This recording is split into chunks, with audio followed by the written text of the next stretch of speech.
international press launch in Portugal for the new Triumph Tiger Sport. It's super windy, but the 800cc new engine made me feel super alive, and it put a big smile on my face in this morning. Let's talk about it, because this is the newest member of the Triumph family, and I have to say it's becoming my favorite so far, because I like the way it feels, I like the way it delivers. This is one important aspect, because the triple engines from Triumph, usually they were like, you need them to be revved super high in order to get the juice out. So far, this one feels alive, coming from 2000 RPM, close to the maximum. It feels like a sports bike, but with some torque in the low end. So very important. New engine, 150 HP, that is lovely on twisties. You get lots of punch, second and third gear while going on twisties. Rolling the throttle to exit, the engine feels super alive, and it kicks in to help you and get you out of the corner. No vibrations at all. The feeling is super good. You have 3 riding modes: rain, road, and sport. I've tested in road mode, also a bit of rain, and the main difference, when you switch it to sport, the engine feels super alive and super sporty. I like that about this one. It's growing on me. The gearbox, it's new also. The gear ratios are new, and they feel super fit for touring and going on twisties with the Tiger Sport 800. Also, you get a quick shifter as a standard with this one, and it works like magic. I think it's one of the best quick shifters that I've tested on Triumph so far. It feels seamless, just like an automatic gearbox. So far, the big highlight of this new Tiger Sport 800 is this engine, which I hope I can see on various models from now on, because I like it. I'm already 2 hours into the ride with the Tiger Sport 800, and I've noticed that the saddle is not that uncomfortable as I was expecting it to be. Triumph says they have changed it for 2025, even for the 660 model. This is a new saddle. I hope even for the passenger side it has some more cushion, because everybody who owned the 660 told me that they kind of lacked the foamy cushion that the saddle should have. Otherwise, check out how easy it is to get over a speed bump. The suspension works quite nice. It feels very plush and very comfortable. It's more on the comfy side, as I said. One superb thing that I also spotted, it's the way it changes direction. Okay, because it's super easy to flick from a leg to another. Man, this guy is fast. Woohoo! We are going super fast right now. My instructor, it's a former BSB racer, and I don't want to see the dash. And it's quite good speed.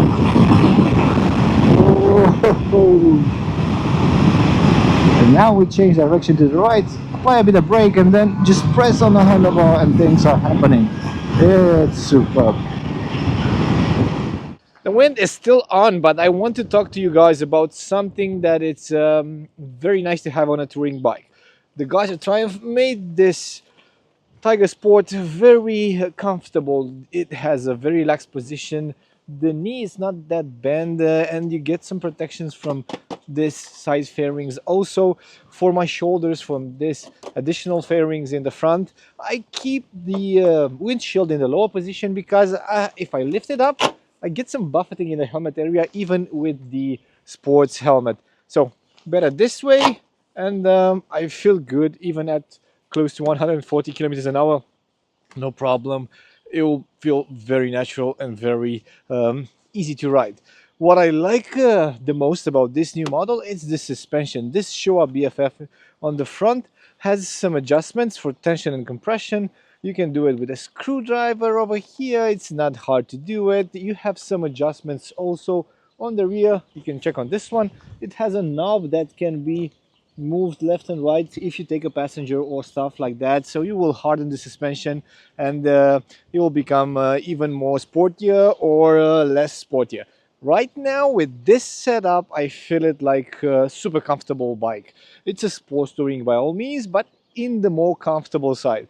I like it. We went on bumpy roads and I could not feel the bumps. It was perfect. It was doing all the job that it's supposed to do. Regarding the dive when braking, I think even that one they took care of it very nicely, because right now you have different calipers in the front, 4 parts, but it's a JJ over there. I don't know if you can spot it. It's a JJ. You know what JJ means? JJ means brakes, but not from Europe. They do a good job.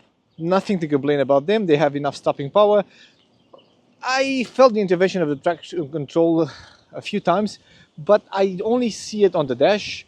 And for the ABS, it's kicking in a bit early for the rear, but nothing to mind. We were riding pretty fast on twisties, and so far I have to give you another special moment, because I will start the bike so we can do a sound check. Let's do it.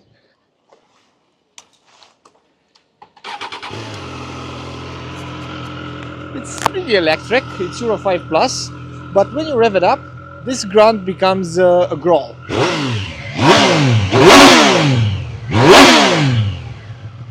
Doesn't sound bad at all, and while riding it's even better, because the noise that it makes, it's like a superbike when going on twisties, leaving the turn and then pressing the shifter, the bike goes beam, beam, beam, and it's super nice to have.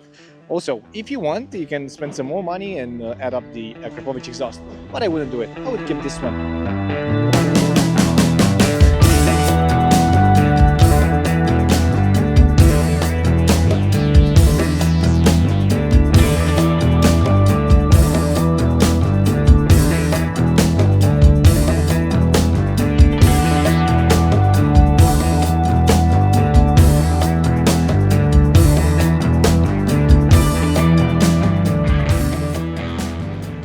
Okay, I got a running nose, I need some napkins, but the day was superb because we were riding in some twisties here in Portugal and the bike did an amazing job.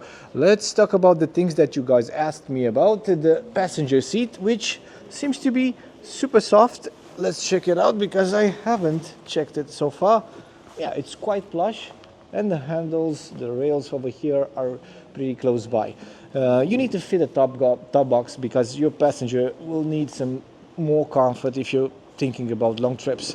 But another thing that will improve your life, besides the advantage of having a top box to keep your things in, you won't get the dirt from the wheel coming on the passenger seat and on your back if you're not having a passenger, because these fins over here are not covering that much, so you might get some dirt from the rear wheel. The service interval, Triumph says it's 16,000 kilometers. Quite good, but let's face it, I think somebody that owns a bike and loves it, it will do the service job a bit often. Otherwise, if you want to respect the schedule from the service, outmost 16,000 kilometers. You got an 18.5 liters fuel tank over here that Triumph says will get you around 350 kilometers. I didn't do that because I got close to 300 today, just because I was rolling the throttle too bad.